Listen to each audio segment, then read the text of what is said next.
Lebih lengkap terkait penangkapan dan pemeriksaan tersangka pemerkosa dan pembunuh gadis penjual gorengan di Padang Pariaman, kita bergabung dengan jurnalis Kompas TV, Rio Yohanes. Selamat pagi, Rio. Setelah diperiksa di Polres Pariaman, sejauh ini keterangan apa saja yang bisa diperoleh dari tersangka? Ya, Glenis dan juga saudara, sejak tertangkapnya tersangka kasus pembunuhan gadis penjual gorengan itu dari Kamis sore hingga tadi malam, itu pemeriksaan diintensifkan oleh pihak kepolisian. Dan dari sejauh ini pihak kepolisian menyampaikan bahwasanya tersangka ini sudah mengakui melakukan tindakan pemerkosaan dan juga pembunuhan terhadap gadis penjual gorengan di Kabupaten Padang Pariaman ini. Dan untuk mendalami motif dan juga siapa saja yang terlibat, saat ini polisi masih melakukan pengembangan dan kembali akan mendalami keterangan-keterangan saksi yang sudah pernah diminta sebelumnya, terutama keterangan saksi yang berhubungan dengan tersangka ini. Hal ini dilakukan untuk mencari siapa saja yang terlibat dalam aksi keji yang dilakukan oleh tersangka terhadap korban, dan juga siapa saja orang yang membantu korban ketika membantu tersangka ketika dia dalam pelariannya selama 11 hari, lebih kurang 11 hari, demikian, Glenis.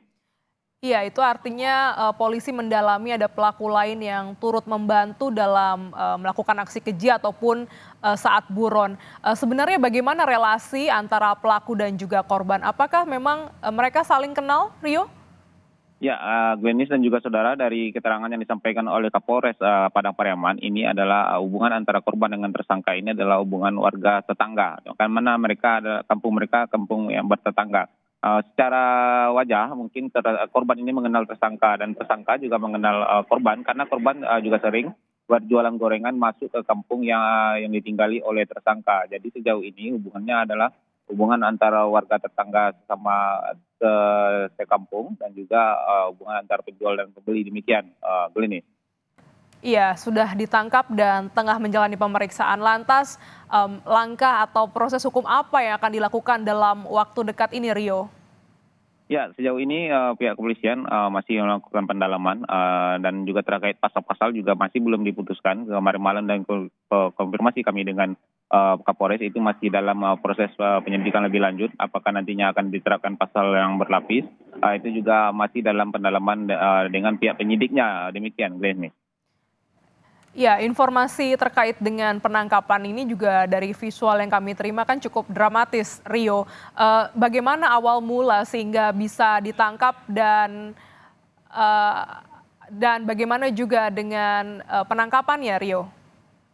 Ya, Glenis, tersangka ini awalnya memang tidak diketahui dia berada di dalam rumah kosong itu. Namun dari beberapa warga, itu warga Pasar Gelombang, Jorong Pasar Gelombang, itu karena sudah 11 hari merasa perlu untuk melakukan pemeriksaan di rumah kosong yang di depan rumah mereka itu, sehingga mereka berinisiatif untuk meminta kunci tempat di mana pemilik rumah menitipkan kuncinya, karena rumah ini memang adalah rumah yang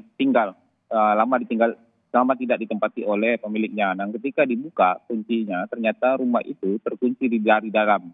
Nah, inilah menimbulkan kecurigaan ketika lebih dalam lagi dipantau, ternyata ada jejak-jejak langkah yang didapati oleh warga. Nah, inilah akhirnya pesan ini berantai, warga pun mengepung rumah ini, dan benar saja tersangka ternyata berada di dalam rumah itu dan bersembunyi di dalam loteng rumah.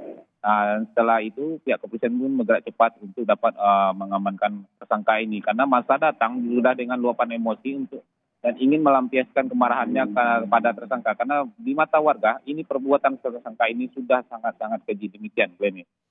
Iya, berarti kita masih menunggu sebenarnya bagaimana pendalaman dari pihak kepolisian terkait motif dan juga adakah pihak-pihak lain yang membantu pembunuhan dan juga bahkan persembunyian dari tersangka IS yang telah ditangkap pada Kamis sore kemarin. Terima kasih, Rio Yohanes langsung dari Padang Pariaman, Sumatera Barat.